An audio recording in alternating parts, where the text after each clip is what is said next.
Good morning students, welcome to your online classes.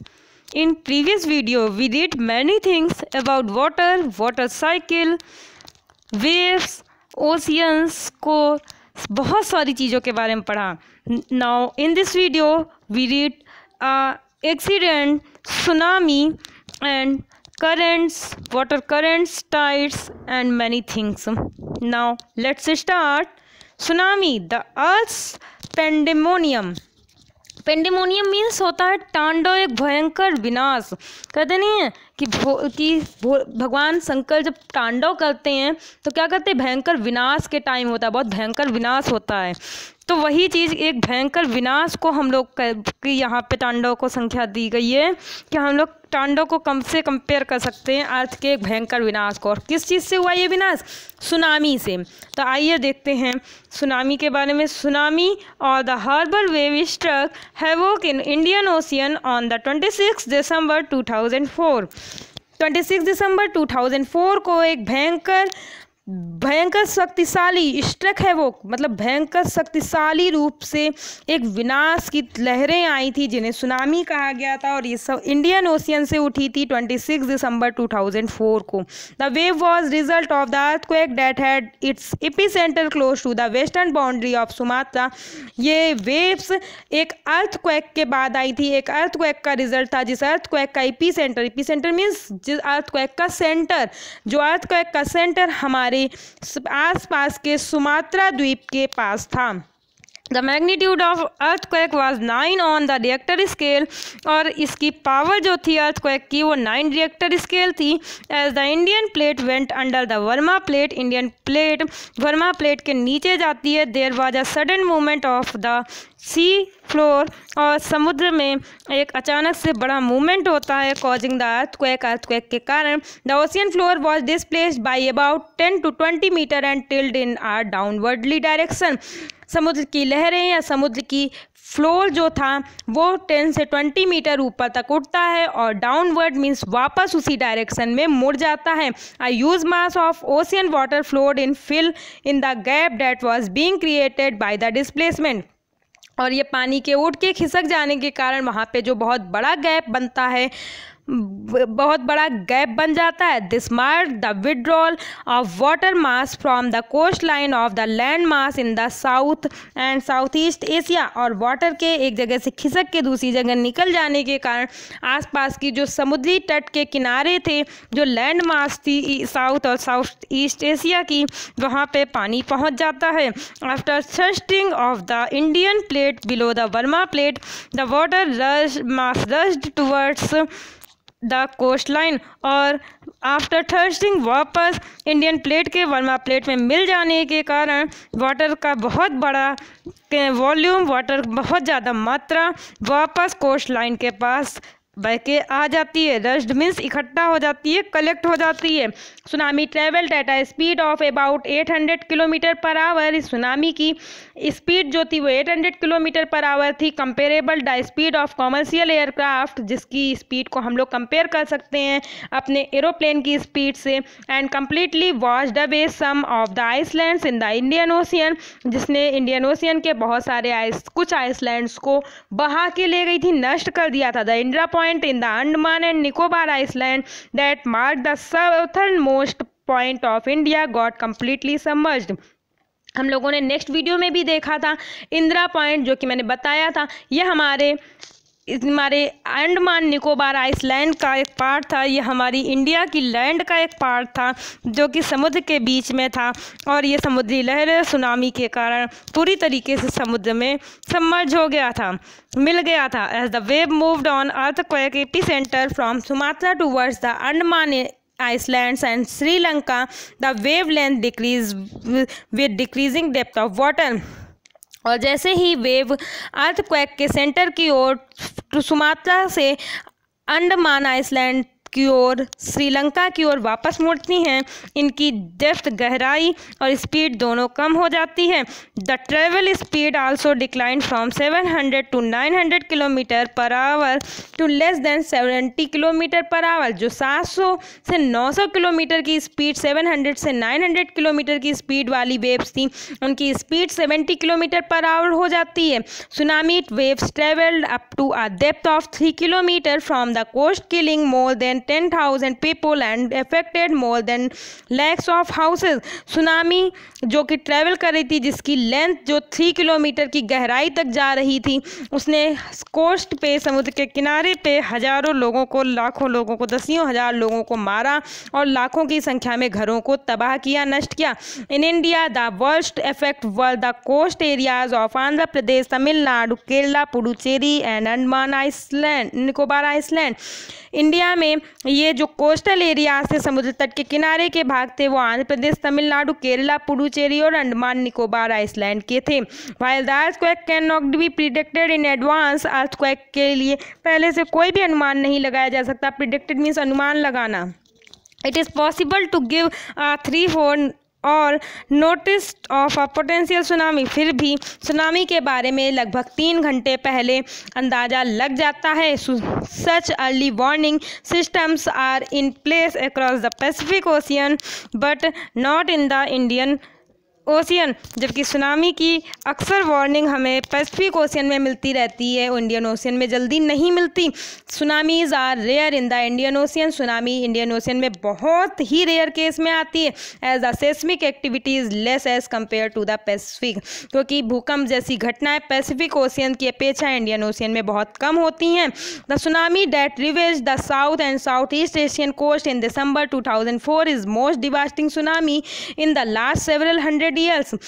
जो tsunami 2004 में south और south east Asian coast में आई थी, वो सैकड़ों साल के अंदर आई सुनामी में सबसे भयंकर और विनाश वाली सुनामी थी। The large damage caused to life property was primarily a result of lacking the monitoring and early warning systems and knowledge among the coast dwellers of Indian ocean. और जो इतना बड़ा डैमेज हुआ था, उसकी सिर्फ एक वजह थी कि समुद्र के किनारे के एरियाज़ में उतना ज़्यादा मॉनिटरिंग नहीं हो रही थी, निगरानी नहीं होती थी, कोई भी अर्ली वार्निंग सिस्टम नहीं था, पहले से वार्निंग दी जा सके ऐसे कोई सिस्टम्स भी नहीं थे। और and knowledge among the coast dwellers of Indian ocean, और समुद्र के किनारे के जो मछुआरे थे ऐसे, या समुद्र के किनारे रहने वाले लोगों के बीच ऐसे नॉलेज नहीं था, उनको कोई पहले से जानकारी नहीं थी। The first indication of that tsunami is approaching is the rapid withdrawal of water from the coastal region followed by destructive waves. और फर्स्ट, सबसे पहले जो सुनामी थी उसने यही हमें इंडिकेट किया था कि ये समुद्र के तट वाले क्षेत्र पे, कोस्टल एरियाज़ में जल में कमी आने लगती है। मतलब समुद्र के किनारे के कोस्टल एरियाज़ पे जो वाटर होता है, विड्रा मीन्स खाली होने लगता है, ये हमारी सुनामी की पहचान है। फॉलोड बाय डिस्ट्रक्टिव वेव्स, और बाद में बहुत भयंकर भारी भारी लहरें उठने लगती हैं। सबसे पहले समुद्र के किनारे का पानी खाली होता है और फिर उसके बाद लहरें उठती, ये हमारा इसका इंडिकेशन है। When this happened on the coast instead of people going to high ground, और जब ऐसा कुछ हुआ था तो लोगों ने ऊंचे ऊंचे जगहों पर पहुंच गए थे इसको देखने के लिए। वो समझ ही नहीं पाए थे ऐसा क्यों हो रहा, उनको लगा कि अचानक से कोई घटना हो रही है, एक कोई अचंभा हो रहा है कि समुद्र का पानी खाली हुआ और उसके बाद लहरें उठने लगी। उसको देखने के लिए हम लोग कोई अचंभा देखते हैं तो कभी समझने और सोचने की जगह क्या करते हैं, उसको तमाशा बन के देखने लगते हैं। ऐसी घटना वहाँ हुई, लोगों ने ऊंची ऊंची जगह पर पहुँच के उसको देखना शुरू कर दिया। They started assembling at the coast to view the miracle, और ऐसे अचंभे को देखने के लिए लोगों ने सभा जैसी लगा ली, भीड़ जैसी इकट्ठी कर ली। As the consequence there was a large causality of curious onlookers when the gigantic wave tsunami struck। और इसके बाद जो जिजेंटिक वेव मीन्स बहुत दानव आकार की, जाइगेंटिक मीन्स बहुत भयंकर आकार की जो समुद्र की लहरें उठ के आई, बाहर आगे की ओर बढ़ी, उसमें न जाने कितने जो देखने वाले क्यूरियस ऑन लुकर्स मीन्स देखने वाले जो लोग थे, उत्सुक लोग थे, वो वहाँ पे बहुत बड़ी संख्या में मौजूद थे। सबसे पहले उन्हीं की डेथ हो गई। दिया है tides, the rhythmic rise and fall of ocean water twice in day is called a tide. हम लोग बोल सकते हैं दिन में 2 बार समुद्र के जल का ऊपर उठना और नीचे गिरना टाइड कहलाता है। It is high tide when water covers much of the shore by rising to its highest level. ये जब हमारे समुद्र का वाटर, सी का वाटर सबसे ऊंची हाइट पे उठता है और समुद्र तट के बहुत बड़े हिस्से पे गिर के उसे डुबो देता है, तो उसे हाई टाइड बोलते हैं। It is low tide when water falls to its lowest level and recedes from the shore. और जब अपने नीचे हिस्से तक, मतलब जिसकी ऊंचाई एक बहुत कम ऊंचाई तक उठता है और फिर पीछे हट जाता है, उसको हम लोग लोएस्ट टाइड बोलते हैं। हम लोग उसको लो टाइड बोलते हैं। हाई टाइड होता है जिसमें पानी बहुत ऊंचाई तक उठता है और समुद्र के तट पे आगे की ओर बढ़ के उसको डुबो देता है और फिर कम ऊंचाई तक उठ के पीछे की ओर खिसक जाता है, उसको लो टाइड बोलते हैं। दिया है neap tide and spring tide. Picture दी है नीप टाइड और स्प्रिंग टाइड की। पहले हम लोग थ्योरी पढ़ेंगे, देन इस पिक्चर को समझेंगे। दिया है the strong gravitational pull exerted by the sun and the moon on the earth surface cause the tide. Sun और मून के कारण हमारे अर्थ पे स्ट्रॉन्ग ग्रेविटेशनल फोर्स लगता है, जिसके कारण टाइड बनते हैं। The water of the earth closer to the moon gets pulled under the influence of the moon's gravitational force and cause high tide. जब अर्थ का वाटर मून के निकट होता है, मून के पास में होता है, उस टाइम पे मून के थ्रू एक ग्रेविटेशनल फोर्स लगता है जो कि वाटर को अपनी ओर अट्रैक्ट करता है और इसके बाद इसका रिजल्ट होता है कि हाई टाइड्स बनते हैं। During the full moon and new moon days the sun and the moon and the earth are in the same line and the tides are highest. और जब या तो पूर्णिमा वाली रात होगी, फुल मून मीन्स पूर्णिमा की रात, न्यू मीन्स अमावस की रात। जब या तो पूर्णिमा या अमावस की रात होती है तो सन, मून और अर्थ एक सीधी लाइन में होते हैं और उस टाइम पे हाईएस्ट टाइड बन के तैयार होते हैं। These tides are called spring tides और यही टाइड स्प्रिंग टाइड कहलाते हैं। But when the moon is in its first and last quarter, और जब the ocean waters get drawn in diagonally opposite direction by the gravitational pull of sun and moon resulting in low tides। और जब हमारा moon first and fourth quarters पे होता है, मतलब 90 degree type में एंगल्स पे होता है, तो अर्थ और मून के बीच जो ग्रेविटेशनल फोर्स लगता है वो अपोजिट डायरेक्शन में लगता है और ऐसे में ओशियन वाटर पे इतना इफेक्ट नहीं पड़ता है, जिससे लो टाइड्स बनके तैयार होते हैं। जो वाटर होता है वो उतनी तेज़ नहीं उठ पाता है और इसी को हम लोग नीप टाइड्स बोलते हैं। जो ऊंचा उठता है बहुत हाई टाइड्स, उनको हम लोग स्प्रिंग टाइड्स बोलते हैं और जो लो टाइड्स होते हैं उनको हम लोग नीप टाइड्स बोलते हैं। High tides help in navigation, they raise the water level close to the shore. High tides में के टाइम पे जो है वो नेविगेशन मीन्स जो समुद्र में नौका चलाने में, नाव चलाने में, शिप के लिए हमारे लिए अच्छे होते हैं, क्योंकि ये हर चीज़ को समुद्र के तट की ओर ले आते हैं। They raise the water level closer to the shore, ये समुद्र तट की ओर पानी के बहाव को बढ़ा देते हैं। This help the ship to arrive the harbour more easily, जिससे कि जो जहाज होते हैं वो बंदरगाहों पे आसानी से पहुंच जाते हैं। The high tides also help in fishing, high tides fishing के लिए भी अच्छे होते हैं क्योंकि समुद्र की लहरों में पानी बहुत तेज़ी से उठता है और बीच से समुद्र की मछलियों को पकड़ के तट की ओर ले आता है। Many more fish come closer to the shore during the high tides. High tide, बहुत सारी मछलियाँ हाई टाइड के टाइम पे तट की ओर आ जाती हैं। This enables fisherman to get a plentiful catch, जिससे मछुआरे बिना किसी परेशानी के बहुत ज़्यादा मात्रा में मछलियाँ पकड़ लेते हैं। The rise and fall of water due to tide in being used to generate electricity in some places, और बहुत सारे प्लेस पे इसी तरीके से पानी के उठने और गिरने के कारण इलेक्ट्रिसिटी भी जनरेट की जा रही है। दिया है activity, fill 3/4 of the bucket with tap water, heat the water by putting an immersion rod on one side of bucket, then the other side introduce an ice tray. हम लोग एक बकेट को वाटर से fill करते हैं, then उसके एक side पे हम लोग वाटर हीटर को लगा देते हैं, जो रॉड होती है पानी गर्म करने वाली उसको लगाएंगे, और दूसरी साइड हम लोग बर्फ़ को डाल देंगे, बर्फ़ की एक ट्रे लगा देंगे।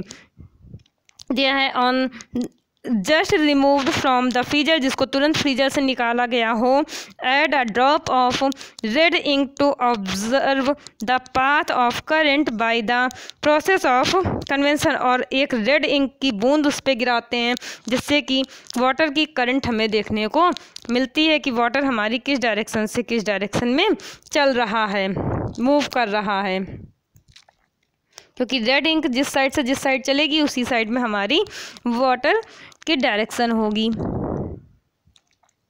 इन दिस फिगर वी सी नीप टाइड्स। देखो हमारा सन, हमारी अर्थ और हमारा मून, सन अर्थ और मून एक तरीके से 90 डिग्री पे है। ये फर्स्ट और फोर्थ क्वार्टर्स बना रहे, क्वार्टर शेप बन रहा है, तो यही क्वार्टर शेप में ऐसे में क्या होता है, दोनों अपनी अपनी साइड ग्रेविटेशनल फोर्स खींचते हैं। मून अपनी साइड खींच रहा है, सन अपनी साइड खींच रहा है, दोनों अपोजिट डायरेक्शन में खींच रहा है, मतलब अलग अलग। अपोजिट का मीन्स यहाँ पे एक दूसरे के जस्ट विपरीत नहीं है, ये अलग अलग डायरेक्शन में, दोनों अलग अलग डायरेक्शन में खींच रहे हैं। और ऐसी कंडीशन में क्या होता है कि तुरंत हमारी अर्थ का पानी कम ऊंचाई तक उठ पाता है। सोचो अगर हम लोग किसी चीज़ को खिसकाते हैं एक जगह से दूसरी जगह, उस पर अपोजिट डायरेक्शन में फोर्स लगाते हैं और एक फोर्स कम एक फोर्स ज़्यादा होती है, तो ऐसे में जिस साइड ज़्यादा होती है उस साइड थोड़ा सी चीज़ खिसक पाती है, और अगर दो लोग मिलके एक ही डायरेक्शन में लगाए तो चीज़ ज़्यादा खिसक जाती है। वही चीज़ स्प्रिंग टाइड्स में हो रहा है। देखो स्प्रिंग टाइड्स में अर्थ और मून, चाहे मून बीच में हो या अर्थ पे हो, मून अपनी साइड वो खींचेगा ग्रेविटेशनल पुल से और सन खींचेगा, तो अर्थ का पानी दोनों ओर खींच रहा है। और ऐसे में क्या हो रहा है, जो वेव्स होती हैं वो तेज़ी से ऊपर की ओर उठती हैं और उस टाइम पे हमारे स्प्रिंग टाइड बन के तैयार होते हैं। यह है ocean current. Ocean currents are streams of water flowing constantly on the ocean surface in definite direction. Ocean currents हमारी ओशियन की सरफेस पे एक डिफिनिट डायरेक्शन में पानी के बहने को कहते हैं। मतलब अगर पानी हमारी समुद्र के तट पे एक निश्चित दिशा में लगातार बह रहा है धीरे धीरे, तो वो हमारी करंट कहलाती हैं। इससे पहले टाइड तो हो गई एक अलग चीज़ जो कि ग्रेविटेशनल पुल्स के कारण लगती है, बची थी वेव्स और करंट्स में क्या डिफरेंट है। लहरें और करंट्स मीन्स धाराएं। धारा जो करंट्स मीन्स होता है धाराएं, धारा जो होगी वो एक निश्चित डायरेक्शन में चलेगी और लहरें किसी भी डायरेक्शन में उठती हैं, उसकी कोई एक निश्चित डायरेक्शन नहीं होती है। तो दिया है द ओशियन करंट में बी वार्म और कोल्ड। ये वार्म और कोल्ड दोनों तरीके की हो सकती हैं। Generally the warm ocean currents originate near the equator and move toward the poles. Warm ocean current जो होती हैं वो इक्वेटर के आसपास जनरेट होती हैं, ओरिजिनेट होती हैं और पोल्स की तरफ चलती हैं। The cold currents carry water from polar और हायर लैटिट्यूड टू ट्रॉपिकल और लोअर लैटिट्यूड। और जो कोल्ड करेंट्स होती हैं वो पोलर या हाई लैटिट्यूड ट्रॉपिकल एरियाज़ के हाई लैटिट्यूड या फिर लोअर एरियाज़ के लैटिट्यूड की ओर चलती हैं। The Labrador ocean current is cold current while the gulf stream is warm current. जबकि लेब्राडोर जो है वो कोल्ड ओशियन करंट है और गल्फ स्ट्रीम जो है वो वार्म ओशियन करंट है। The ocean current influence the temperature condition of the area. और जो ओशियन की करंट है वो हमारे एरिया के टेम्परेचर के ऊपर डिपेंड करती है। Warm current bring about warm temperature over the land surface. जो वार्म करंट होगी वो लैंड सरफेस पे वार्म टेम्परेचर क्रिएट करती है। And the area where the warm and cold current met provide the best fishing ground of the world. और जिस areas में warm और कोल्ड दोनों तरीके की करेंट्स आके मिलती हैं वो एक अच्छा फिशिंग ग्राउंड माना जाता है। वहाँ पे मछलियों का पालन बहुत अच्छी तरीके से किया जा सकता है। Seas around Japan and eastern coast of North America such examples the areas where are warm और cold current meet also expensive foggy weather making it difficult for navigation. Japan और उसके नॉर्थ अमेरिका के आसपास के कुछ areas हैं जो कि ऐसे ही एग्जाम्पल हैं जहाँ पे कोल्ड और हॉट दोनों तरीके की करंट्स आके मिलती हैं, और ऐसे एरियाज़ में जो मौसम होता है, वेदर होता है, वो फॉगी होता है और ये हमारी नौका के चलने में, नाव जहाज़ों के चलने में, शिप्स के चलने में डिफ़िकल्टीज़ पैदा करता है, डिफ़िकल्टीज़ क्रिएट करता है। Now our chapter is complete. Thank you class.